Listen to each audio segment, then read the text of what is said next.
ಒಂದು ಔಷಧದ ಪೆಟ್ಟಿಗೆಯು 2 ಲಕ್ಷ ಮಾತ್ರೆಗಳನ್ನು ಹೊಂದಿದ್ದು ಪ್ರತಿ ಮಾತ್ರೆಯ ತೂಕವು 20 ಮಿಲಿಗ್ರಾಂ ಇರುತ್ತದೆ. ಪೆಟ್ಟಿಗೆಯಲ್ಲಿರುವ ಮಾತ್ರೆಗಳ ಒಟ್ಟು ತೂಕವನ್ನು ಗ್ರಾಂಗಳಲ್ಲಿ ಮತ್ತು ಕಿಲೋಗ್ರಾಂಗಳಲ್ಲಿ ತಿಳಿಸಿ. ಔಷಧ ಪೆಟ್ಟಿಗೆಯಲ್ಲಿ ಮಾತ್ರೆಗಳ ಸಂಖ್ಯೆ 2 ಲಕ್ಷ. ಪ್ರತಿ ಮಾತ್ರೆಯ ತೂಕ 20 ಮಿಲಿಗ್ರಾಂ. ಒಟ್ಟು ಮಾತ್ರೆಗಳ ತೂಕವನ್ನು ನಾವು ಕಂಡುಹಿಡಿಯೋಣ. ಮಾತ್ರೆಗಳ ಒಟ್ಟು ತೂಕ ಎಷ್ಟು? 2 ಲಕ್ಷ ಗುಣಿಲೆ 20. ಇದು ಮಿಲಿಗ್ರಾಂಗಳಲ್ಲಿ ಇದೆ. ಈ ಒಟ್ಟು ತೂಕ ಮಿಲಿಗ್ರಾಂಗಳಲ್ಲಿ ಇದೆ. ನಾವು ಅದನ್ನು ನಂತರ ಗ್ರಾಂಗಳಲ್ಲಿ ಮತ್ತು ಕಿಲೋಗ್ರಾಂಗಳಲ್ಲಿ ಎಷ್ಟಾಗತ್ತೆ ಅಂತ ತಿಳಿಸ್ಬೇಕಾಗತ್ತೆ. ಒಟ್ಟು ಮಾತ್ರೆಗಳ ತೂಕ ಎಷ್ಟು? 2 ಲಕ್ಷ ಗುಣಿಲೆ 20 ಮಿಲಿಗ್ರಾಂ ಎಷ್ಟಾಗತ್ತೆ?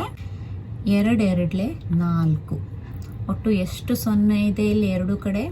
1 2 3 4 5 6. 6 ಸೊನ್ನೆ ಇದೆ. ಇಲ್ಲಿ 5 ಸೊನ್ನೆ, ಇಲ್ಲಿ 1 ಸೊನ್ನೆ, ಒಟ್ಟು 6 ಸೊನ್ನೆ. ಅಲ್ಪ ವಿರಾಮ ಹಾಕಿದಾಗ ಮಾತ್ರೆಗಳ ಒಟ್ಟು ತೂಕ ಎಷ್ಟು? 40 ಲಕ್ಷ ಮಿಲಿಗ್ರಾಂ. ನಾವೀಗ ಈ ತೂಕನ ಗ್ರಾಂಗಳಲ್ಲಿ ನೋಡೋಣ. 1000 ಮಿಲಿಗ್ರಾಂ ಅಂದರೆ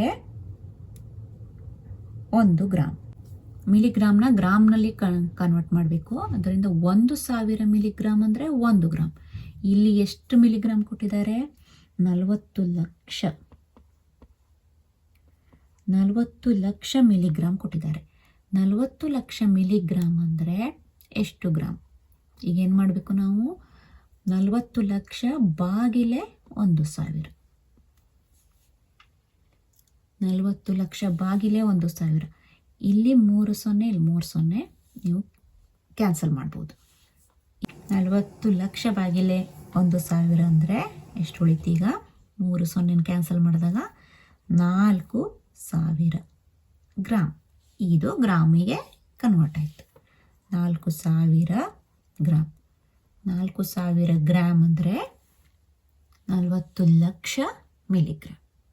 ಮಾತ್ರೆಗಳ ಒಟ್ಟು ತೂಕ ಗ್ರಾಂಗಳಲ್ಲಿ ಎಷ್ಟಾಯಿತು? 4000 ಗ್ರಾಂ. ಅದೇ ರೀತಿ ಕಿಲೋಗ್ರಾಂಗಳಲ್ಲಿ ನೋಡೋಣ. 1000 ಗ್ರಾಂ ಅಂದರೆ ಗ್ರಾಮಿಂದ ನಾವು ಕಿಲೋಗ್ರಾಮಿಗೆ ಹೋಗಬೇಕು. 1000 ಗ್ರಾಂ ಅಂದರೆ 1 ಕಿಲೋಗ್ರಾಂ.